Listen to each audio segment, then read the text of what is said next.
If you're new here, welcome. If you're not, welcome back. In today's video, I am going to be telling you guys a story time. I've never really done one of these, and I thought maybe I should, I should clear out my chest and tell you guys a little bit of, my drama in life. Okay, so to begin our video today, I am going to be taking out my sew-in. Oh my god, I look so ugly. I am going to be taking out this sew-in. Like, next time you see me doing a sew-in, please arrest me, because what? This is itching like no one's business. It's tangling so easily. Like, no, I'm not doing this again. I'm not doing this again. Like, I just can't. My hairline looks horrible, first of all. I mean, look at this. Look at this. It looks so horrible. I don't like this. Like, I decided to try something new and I regret it instantly. Like, I had to, just push it because I bought this hair with my money. And that time I was broke. I just forced it because I actually had a vision in my head and it didn't come out the way I envisioned it. So, never again. But before I can take out my hair, I want to eat my lunchie.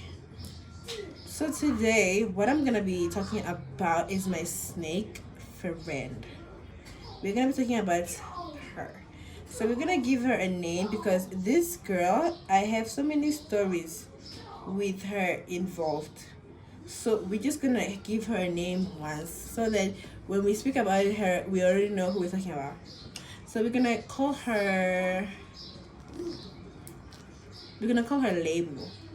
Yeah, Label. We're gonna call her Label. That girl literally played with my mind for years and literally got away with it. But I did come back for her.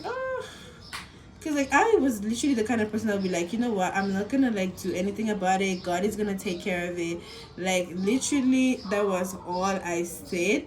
I just never had the energy or the strength to confront her about it and be like, oh girl, why did you do 1 2 3? Nah, nah, nah, nah. I had one. Because the thing is that also the source of where I got my information from was anonymous. I could not spill her name, and that was the only way I can confront her, by telling her what I've heard, because my source came with receipts and everything. She didn't just was speaking, because I was friends with this girl so much that I trusted her so much.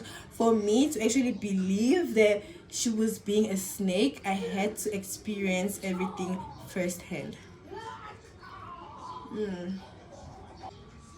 Almost got choked. Anyway, so I'm gonna give you guys a little introduction of how we became friends. So when I was in primary school, right, in my senior year in primary school, we moved into a new neighborhood.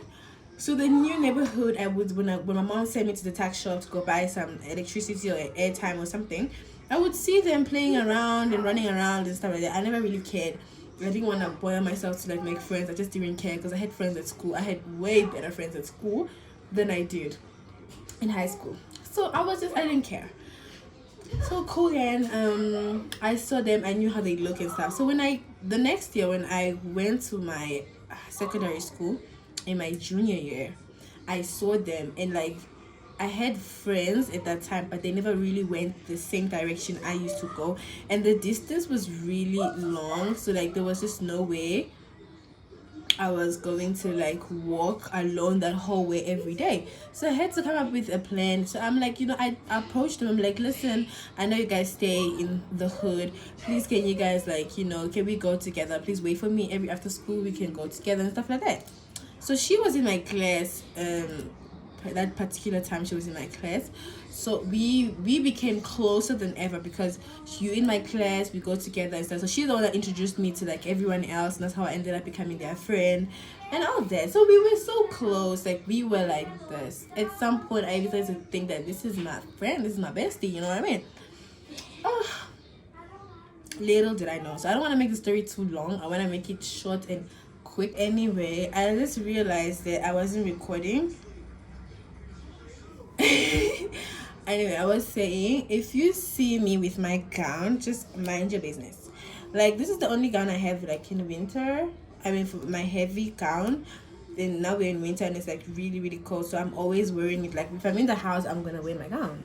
So if you see it, mind your business. Anyway, so I used to have like this one friend at that time when I was in my junior year. I only managed to make one friend.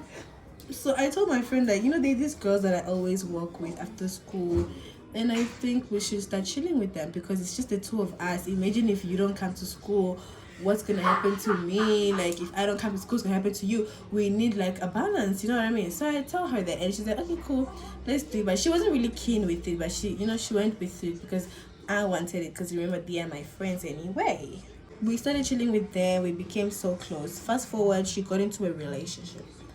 So she was really a bad girl. I'm trying not to like curse in this video. I'm just trying to not curse at all. I'm trying to change. So anyway, when she was in the relationship, she didn't really want a lot of people to know that she's like cuffed, because she wanted to be available, because she was a bad girl like that.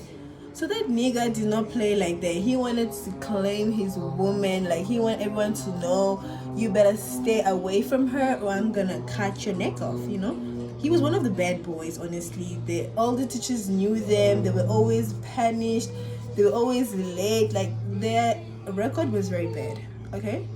But yeah, that was her man anyway. So when she would go and check on him, she'd be like, oh my god, I'm always alone. For some reason, she never really liked him that much. And this nigga did literally everything for her. He would do anything for her. Like, just name it and he would do it. But she didn't like him. You know how women are. We never like the ones that are good for us. So she just put that in your mind, like that she didn't like him.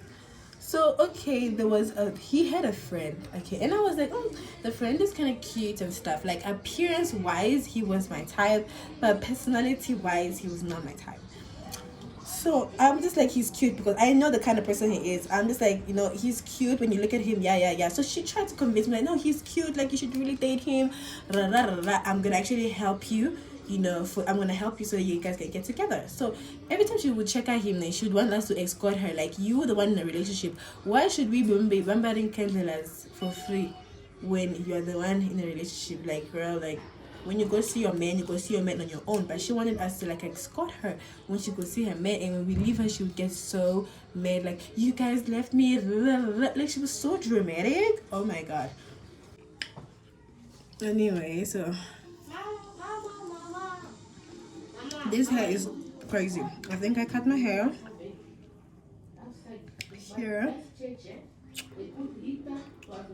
I think I cut my hair, so I need to focus properly before I cut everything and before I get mad. So I'm gonna come back when I'm done taking out my hair. I am literally I'm literally left with like the middle of my head, which I obviously cannot see, and I'm scared because I already cut my hair here. This is literally, oh my god, I literally cut my hair, guys.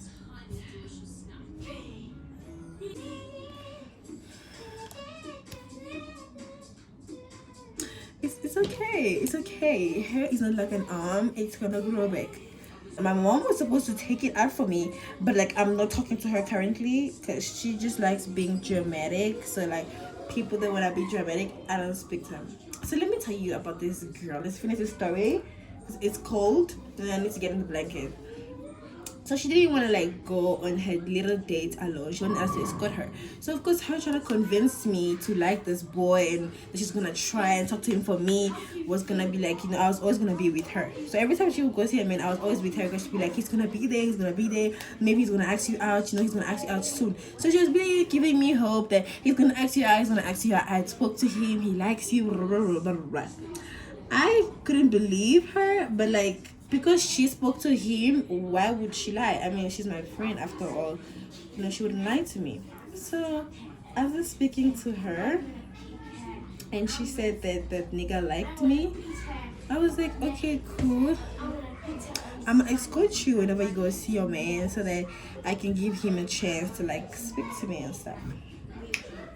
So like some time passed by, and my other friend came up to me. She was like, look, I think something's going on between the two of them. I don't think she's really trying to like hook you up with him, because I saw that they were busy like joking around and he would like spank her and stuff. This nigga is the friend of this girl's boyfriend, and you guys are spanking each other. Like, what kind of joke is that? So I started to suspect that something was really going on, because like, why would they be joking like that if she was trying to put in word for me? Because basically you can't be playing games with him like that, because you're trying to like hook me up, obviously.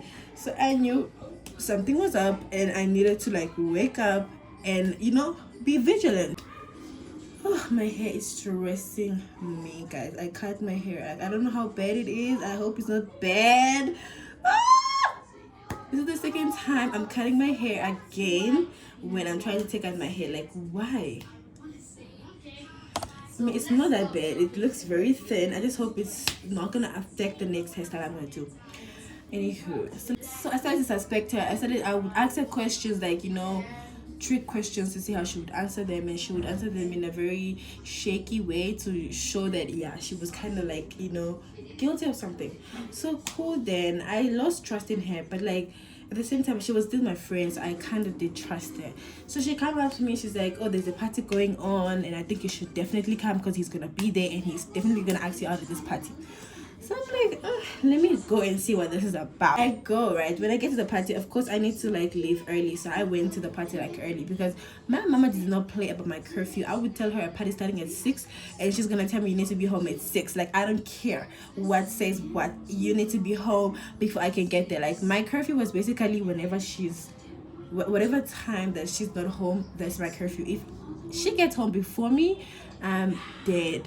Okay, so of course I respected my mama's like timing, because she did not play. She would whip my ass if I had to come there late. Okay, like she was not playing. But with them, they were not scared of their mom. They would like push the limits as far as they can, do whatever they want. Like, what are you gonna tell me? They did not care. They were the bravest people that I've ever like met in my life. They disobeyed their parents.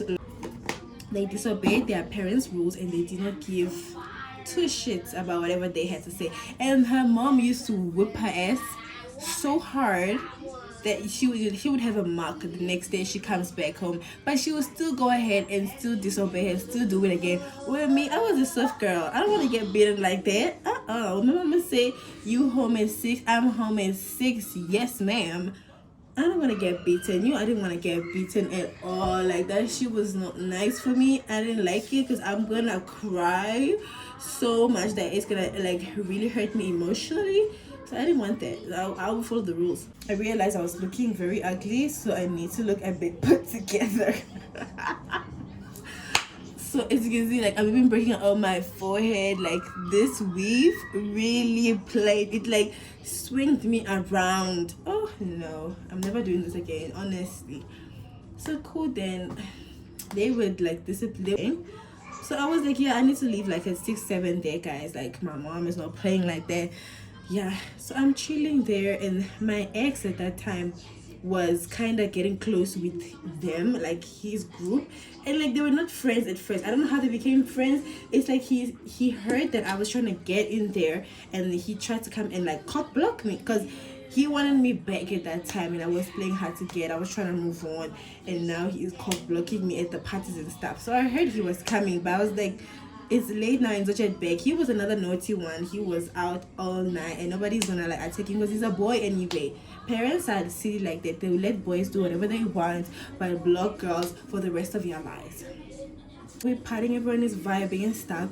She comes to me, she's like, oh my god, he's gonna ask you out like in any second now. Just prepare yourself. Like, it was so dumb how she would come and like update me about how he's about to make a move. Like, how is that even making sense? Like, she would literally make herself like he's going to talk to him, then come back and be like, yeah, he's gonna do it. He said you look really nice.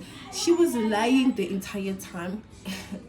She was lying, because that nigga never looked at me, not once, You know, when you like someone, you would at least look at them, like, you know, catch him staring at you every now and again. Nothing. I never caught him looking.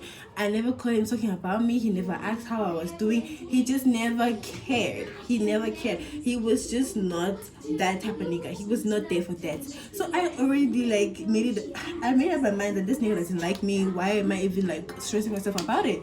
Because of course this stupid girl keeps on putting these ideas in my head, and I keep trusting her over and over again. Like Zainab, like label was endoki.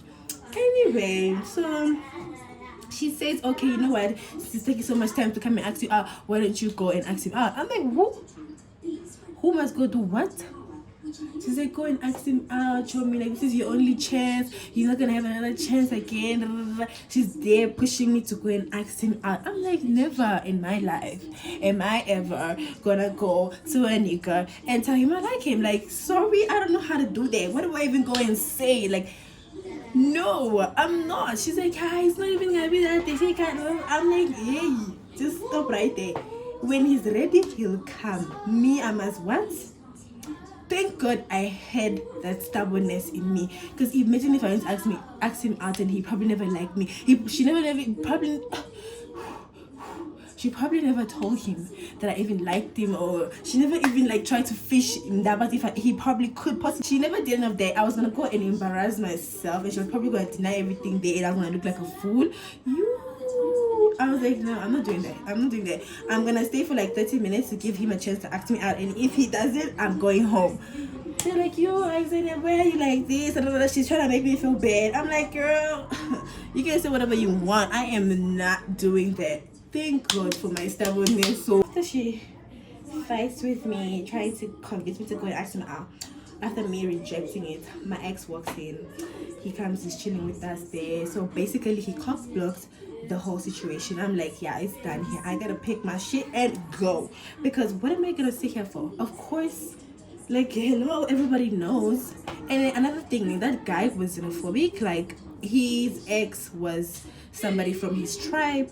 His girlfriend after there was somebody from his tribe. There was no way he would have dated somebody like me, you know, somebody from that side. He would have never dated her. My friend herself was somebody from his tribe. So trust me, I had no chance here. And honestly, I knew, because like at the first time, like I said, I didn't like his personality. His personality was the fact that he was xenophobic. Why would I want to be with somebody who doesn't like where I'm from? Like, until the day they would always bash me for always speaking English, because hello, I don't speak your language. It's not my home language. Imagine if I had to speak my home language. Are you gonna understand what I'm saying? No. So like, I'm speaking English because that's the common language between the two of us, so that we can both understand each other. But they would be speaking their language and I was speaking my English like a boss, which I did not care, because it's none of their business. Why should me every time I'll try to speak their language and like try to make them feel at home, they'll make fun of me because I wasn't speaking like the proper like language. I wasn't speaking the deep one. I was kind of speaking like the street one. So they make fun of me, and I got sick of it. I was like, you know, I'm not even gonna try anymore. I'm gonna speak my English. If you guys understand me, if you don't understand me, I don't care. So imagine, how can I be with somebody who's xenophobic? Somebody doesn't like where I'm from. Like, that wouldn't have made any sense at all. So I kept my distance. That day I learned that, yeah, he never liked me to begin with. And I'm just wondering, what was she telling him? Because this nigga could not stand me. Every time I was in the same room with him, he would leave. Every time they would be like, you know, checkering, and it's just that me and him, he would walk away or go away. He was just always uneasy when he's around me. Like, I'm just wondering, what did this girl tell him? But not once did he ever look at me like somebody that was interested. Like, not once. And I don't know why it took me so long to realize this. Like, I literally closed my eyes, trusted my so-called friend that she had the best interest in me, until my other friend came and opened my eyes and be like, this girl don't like you like that. And like, she never really liked the way she was treating me, because she was really playing me. And for the longest time, I fell for it. I believed her. But ever since then, I cut her off. I didn't cut her off. She was still my friend. And that's how she continued playing me in the future. And I'm going to tell you guys all the stories of this girl, the way she was so sneaky. Guys, beware of friends. That's where my trust for friends started lacking. And every time I had a friend, I would be like one leg in, one leg out, because of how this girl basically ruined my life. And I was just like, wow, like people are so evil out here. She was so envious of me, you would not believe. Every time I would tell her I like somebody, she would go ahead and try to become friends with that person, or she would, like, you know, make herself available to that person. That person would end up obviously taking the easy target, like, to me, why you wanna be hard when I can get this easy one? You know how men are. So like she was so sneaky, and I didn't realize all those things until that specific time. I started to open my eyes and I started to see who she really was. Since then, she kept on like throwing hints and hints at me until I got back at her at some point. But I'm gonna tell you guys all the other stories when the time was right. But that was the story of my sneaky friend. I hope you guys like this story time. Comment down below if you want me to do more of these. Don't forget to like, comment, and subscribe. So ciao. Anyway, wish me luck with my hair. Hopefully it grows back quickly, because this is about to hit me real hard.